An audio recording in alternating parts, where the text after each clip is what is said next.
Memphis Community Against the Pipeline, it's a grassroots-led organization working to stop the Byhalia Connection pipeline that's being planned to run through southwest Memphis.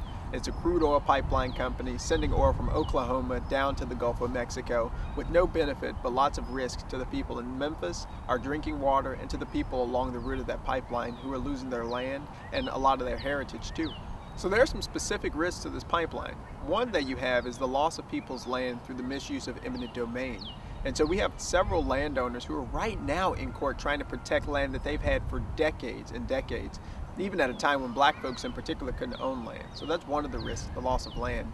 Another that you have is the risk to our drinking water. Memphis is the largest municipality in the world to get its water solely from groundwater. And they're planning to run a crude oil pipeline right atop the aquifer where we know there are known breaches. So it's really concerning to us about them building this pipeline because a spill, 1 gallon according to a report by Dr. Kostler, would contaminate 25 million gallons of water. And so we don't want this pipeline because of those types of risks that we'll be facing as a people and as a community especially.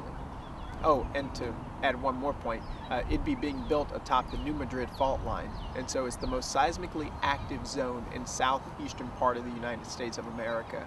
And so an earthquake will happen. And what they're saying is the pipeline itself would be safe, but the community that it's in, we know, would receive detrimental impacts from that earthquake as well.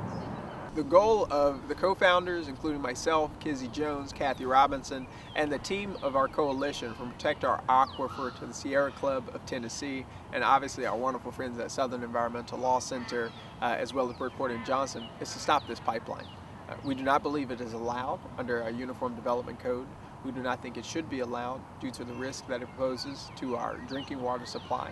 And we believe the law and our morals are on the side of right, and so we want to do everything we possibly can to stop this pipeline. And fortunately, we believe there's a lot of power locally to do just that. And so when we're looking at what the city council might do and the county commissioners, in addition to our mayors, to say we're going to choose Memphis's drinking water and we're going to choose Memphis's people, now is a really big opportune time for us to do that. And so the purpose of Memphis Community Against the Pipeline is to create some environmental justice by preventing this pipeline and ending sort of the terror of pollution that has befallen southwest Memphis with the oil refineries and all other types of industrial toxic release facilities that have been put in that community because it's lower income and because it's predominantly black African American.